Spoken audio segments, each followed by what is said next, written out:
¿Cuándo se usa nominative, accusative, dative y genitive en alemán?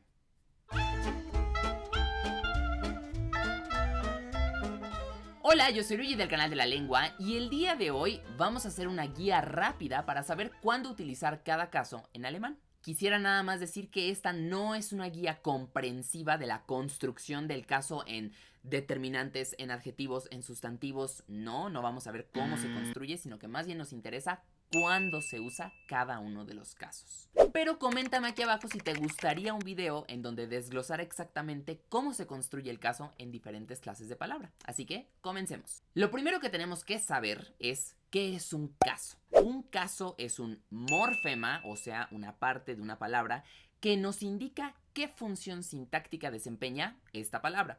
Con función sintáctica me refiero a si es sujeto, si es objeto directo, si es objeto indirecto, etc. Cuando se le cambia el caso a una palabra, entonces decimos que la estamos declinando. Por lo tanto, una declinación es la modificación del caso que tiene una palabra. Los casos de lengua a lengua pueden llegar a variar, así que vamos primero por el español, que es nuestra lengua materna, y después pasamos al alemán. En español, curiosamente, sí existen los casos y las declinaciones, solamente que ocurren con menos palabras que en alemán, pero sí existen. Y esto ocurre específicamente con pronombres personales. Primero que nada, definamos cuáles son nuestros 4 casos en español y a qué funciones sintácticas corresponden. El español comparte 3 de los 4 casos del alemán y aún así también tiene 4 casos. Entonces, el español tiene caso nominativo que corresponde a la función sintáctica de sujeto y atributo. También tiene el caso acusativo que corresponde al objeto directo y el caso dativo que corresponde al objeto indirecto. Adicionalmente, el español también cuenta con el caso preposicional que corresponde a la función sintáctica de objeto preposicional. Tomemos, por ejemplo, el pronombre personal de primera persona del singular, o sea, el que hace referencia al hablante. Si nosotros queremos poner al hablante como el sujeto, tenemos que declinarlo en el caso nominativo, entonces tendríamos yo. Por ejemplo, yo canto. Por el contrario, si quisiéramos poner al hablante como el objeto directo, entonces tenemos que declinarlo al caso acusativo, que sería en su forma me. Por ejemplo, mi hermano me saluda. También podemos pasarlo al caso dativo y en este caso tendrá la función sintáctica de objeto indirecto. Por ejemplo, en la oración mi mamá me da rosas. Nótese que aquí tanto la declinación de objeto directo como la de objeto indirecto son idénticas en español para la primera persona del singular. Y por último, si quisiéramos tener la función de objeto preposicional, tenemos que declinarlo al caso preposicional, como por ejemplo en las flores son para mí. No son para yo ni para me, son para mí. Entonces, de esta forma nos podemos dar una idea de cómo funciona la declinación en español. Sin embargo, también ya vimos que hay ciertas formas que no corresponden a la misma función sintáctica y aún así comparten la misma forma. A esto se le llama sincretismo. Entonces, la forma me es una forma sincrética porque puede corresponder tanto a objeto directo como a objeto indirecto. Ahora, esto no siempre es el caso en español, ya que hay una persona en específico, una persona gramatical, que sí distingue entre el caso acusativo y el caso dativo, y esa es la tercera persona. Usualmente yo uso un acrónimo, que es el acrónimo Lola o el acrónimo Lalo, el que ustedes prefieran. Este Lalo o Lola corresponde al caso acusativo de las terceras personas. Es decir, si yo quiero decir mi hermano me saluda en la tercera persona, puedo decir mi hermano lo saluda o mi hermano la saluda. Por eso es Lola o Lalo. O los, las, si es plural. Por el contrario, el caso dativo en tercera persona corresponde solamente a le o les, si es plural. Por ejemplo, en mi mamá no es que me dé flores, sino que mi mamá le da flores o les da flores. Entonces, las terceras personas en español sí hacen esta distinción entre el acusativo y el dativo, cosa que no sucede en la primera persona con este me sincrético, ni en la segunda persona que también es te sincrético. Como pequeña aclaración, este truco solamente funciona en variedades del español que no son ni leístas, ni loístas, ni laístas. Solamente aquellas en donde se hace la distinción entre lo y la y le. Habiendo aclarado esto, ahora sí pasemos al alemán. Habíamos quedado que el alemán comparte 3 casos con el español y nuevamente tiene 4 casos en total.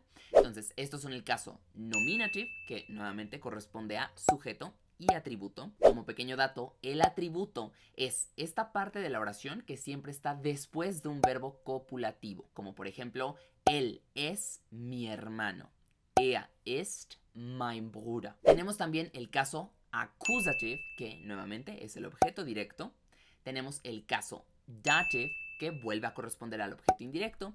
Y por último, el que va a cambiar, el alemán no tiene caso preposicional porque para todos los que han estudiado alemán, aunque sea un poquito, sabrán que cada preposición puede tomar un caso distinto. Hay preposiciones que toman accusative, hay preposiciones que toman dative, hay preposiciones que toman genitive. Y hay también Wechselpräpositionen, o sea, preposiciones que cambian según el contexto.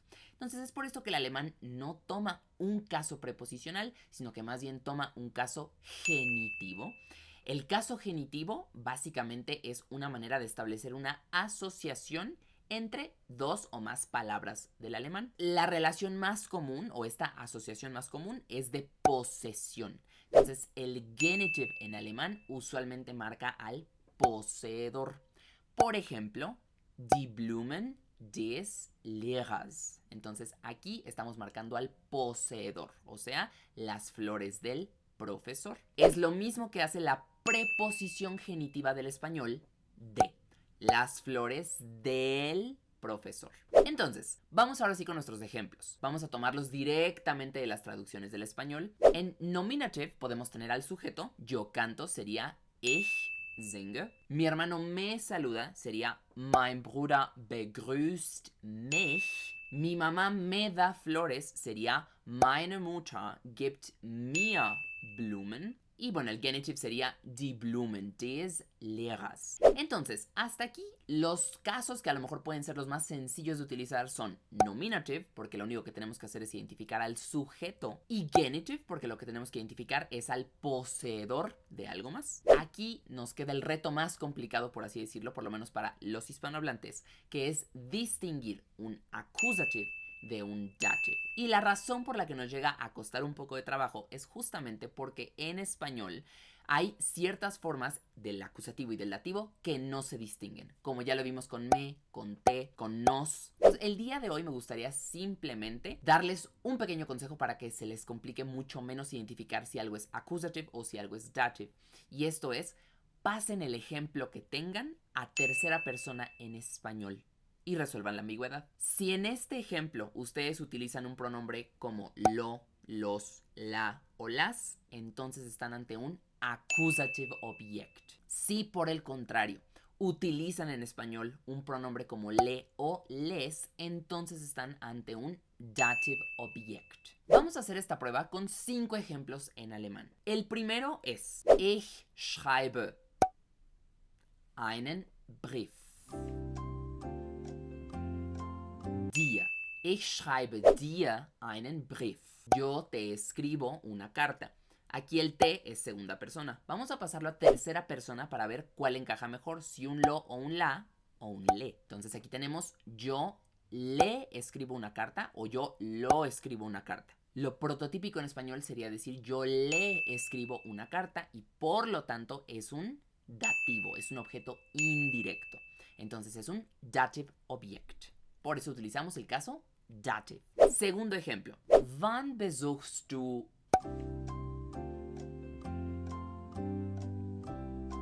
mich? Wann besuchst du mich? ¿Cuándo me vienes a visitar? Nuevamente, ese cuando me vienes a visitar, visitarme, no es claro si es acusativo o dativo en español, así que vamos a pasarlo a la tercera persona. ¿Cuándo le visitas o cuando lo visitas o la visitas?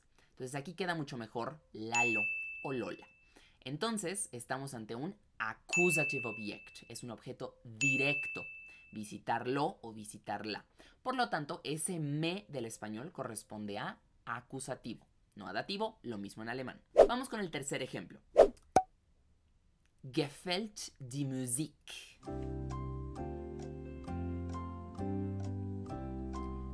Mir. Mir gefällt die Musik. Esto es un me gusta la música. Vamos a ver qué pasa si lo pasamos a la tercera persona. En vez de me gusta la música, le gusta la música o lo gusta la música o la gusta la música. Aquí lo más prototípico sería decir le gusta la música. Por lo tanto, estamos ante un dative object. Y por lo tanto, esto amerita el caso dativo. Lo mismo en español, tenemos un me que es dativo, no acusativo. Vamos con el cuarto ejemplo. Erzähle eine Geschichte. Mir. Erzähle mir eine Geschichte. Entonces, en este ejemplo es un cuéntame una historia. Vamos a pasar a la tercera persona nuevamente. Cuéntale una historia o cuéntalo una historia o cuéntala una historia. Lo más prototípico nuevamente sería cuéntale una historia. Por lo tanto, es un dative object. Lo mismo en español, este me de cuéntame es un me dativo, no acusativo. Y vamos por nuestro último ejemplo, que este es un clásico. Ich liebe dich. Ich liebe dich. Entonces aquí tenemos la clásica expresión te amo. Este te de te amo, vamos a pasarlo a tercera persona para ver qué podría ser. Le amo o lo amo o la amo. Aquí, nuevamente, lo más prototípico sería decir lo amo o la amo. Y por lo tanto estamos ante un me acusativo. Tenemos un accusative object. Entonces, esto aplica para todas las formas de accusative y de dative que tengamos en general. Entonces, no importa si estamos con artículo, con adjetivo, con sustantivo y con todo lo demás. Siempre que nosotros tengamos estos casos, tenemos que fijarnos mucho en la función sintáctica. Y ahora ya tenemos una prueba confiable de cómo hacerlo. Ahora, antes de cerrar, solamente quiero aclarar que siempre va a haber excepciones. Eso no solamente ocurre en alemán, también ocurre en español. Ya hablé del laísmo, loísmo y leísmo, que esas todas son, digamos, variaciones que no son tan prototípicas, pero que aún así ocurren en las lenguas. Entonces también esto funciona en la mayoría de los casos y de los ejemplos, aunque obviamente puede llegar a haber alguna que otra excepción. Y bueno, eso ha sido todo por el video de hoy. Esta vez fue un video más corto porque mi interés era únicamente dar un pequeño truco que nos ayudara para entender la lógica detrás de los casos y las declinaciones, no solamente del alemán, sino también ahora del español. Coméntame aquí abajo si el video te fue útil y qué otras cosas te gustaría aprender acerca del alemán que a lo mejor te cuestan trabajo. Me apoyarías mucho si le das un like a este video y si te suscribes al canal. Y también les aviso que si les gustaría profundizar en conceptos de lingüística que siempre ayudan mucho para descifrar lenguas extranjeras, les recomiendo que se unan a mi canal, ya que produzco contenido exclusivo para los miembros de este canal. Muchas gracias por llegar hasta aquí y como siempre, sígueme para más datos lingüísticos.